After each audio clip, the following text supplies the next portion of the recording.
आपने कभी ना कभी जरूर सुना होगा कि कंप्यूटर में 32 बिट और 64 बिट के बारे में कि ये चीज़ें क्या होती है।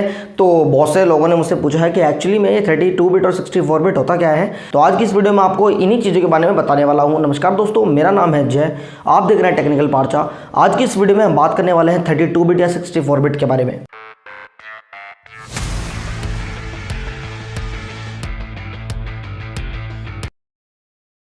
दोस्तों 32 बिट 64 बिट क्या होता है? देखिए, ये एक आर्किटेक्चर होता है एज ए प्रोसेसर।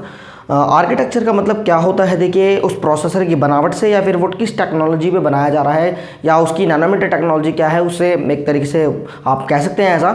मान के चलिए आपके पास में एक प्रोसेसर है और वो 32 बिट का है, तो यहाँ पर 32 बिट का मतलब होता है आप उसमें 4 GB तक रैम आप यूज़ कर सकते हैं बहुत अच्छे तरीके से। अगर आपको 8 GB प्लस रैम यूज़ करनी है तो आपको वहाँ पर प्रोसेसर का जो आर्किटेक्चर है वो 64 बिट का होना ज़रूरी है। तो आप कुछ भी माई कंप्यूटर में जाकर के, जैसे आपका कोई माई कंप्यूटर होता है डेस्कटॉप पर, आप उसकी प्रॉपर्टी में जाएं और वहाँ पर आप देख सकते हैं कि मेरा जो प्रोसेसर है वो 32 बिट बेस्ड है, फिर मेरा जो प्रोसेसर है वो 64 बेस्ड है। मैं दोबारा से बता रहा हूँ, ये आर्किटेक्चर है। आर्किटेक्चर का मतलब होता है कि उसकी बनावट या फिर उसका प्रोसेसर का साइज या फिर नैनोमीटर से होता है। आपका जो प्रोसेसर है वो कित बिट पर काम कर रहा है। पहले 16 बिट भी आती थी यानी 16 बिट आती थी, अब 32 बिट यानी 32 बिट और 64 यानी कि आपका 64 बिट भी हो गया है। उसके बाद ऑपरेटिंग सिस्टम की अगर मैं बात करूँ तो यहाँ पर आपके ऑपरेटिंग सिस्टम जो होते हैं वो भी 32 बेस्ड और 64 बेस्ड होते हैं। यहाँ पर अगर आपका 32 बिट ऑपरेटिंग सिस्टम है या फिर कुछ लोगों का कहना यह है कि मेरे पास में तो 64 बिट के एप्लीकेशंस हैं या मेरे पास में 64 बिट के सॉफ्टवेयर्स हैं, तो क्या मैं 32 बिट के प्रोसेसर में उसे चला सकता हूँ? तो मेरा जवाब होगा नहीं, आप उसमें चला नहीं पाएंगे। क्योंकि यहाँ पर अगर आपका 32 बिट बेस्ड प्रोसेसर होगा तो वहाँ पर आप कैसे एक 64 बेस्ड एप्लीकेशन या फिर सॉफ्टवेयर या किसी गेम को रन कर लेंगे? मेरा मानना यह है कि आप अपना, अगर आपको 64 बेस्ड आपको पूरा का पूरा कंप्यूटर चाहिए तो यहाँ पर आपको पूरा हार्डवेयर ही चेंज करना होगा, यानी प्रोसेसर चेंज करना होगा।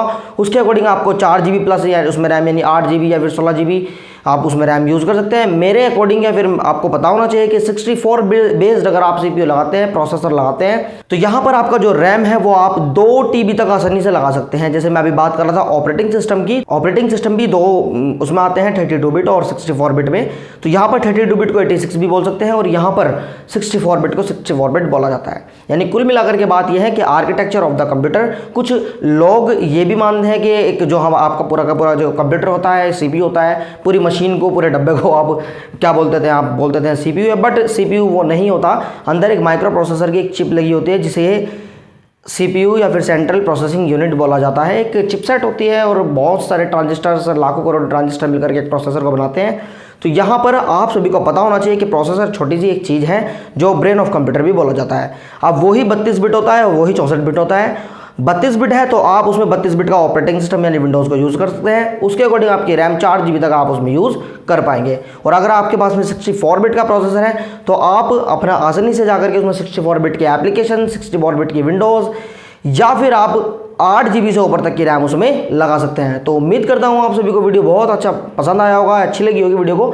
अगर आपको वीडियो अच्छी लगी तो लाइक कीजिए, सब्सक्राइब कीजिए और अपने दोस्तों के साथ शेयर कीजिए और बने रहिए मेरे साथ टेक्निकल पार्चा के साथ। और आपको आने वाले समय में या फिर अगली वीडियो में और टेक्निकल इन्फॉर्मेशन अच्छी तरीके से ला करके दूंगा। तब तक के लिए नमस्कार, धन्यवाद।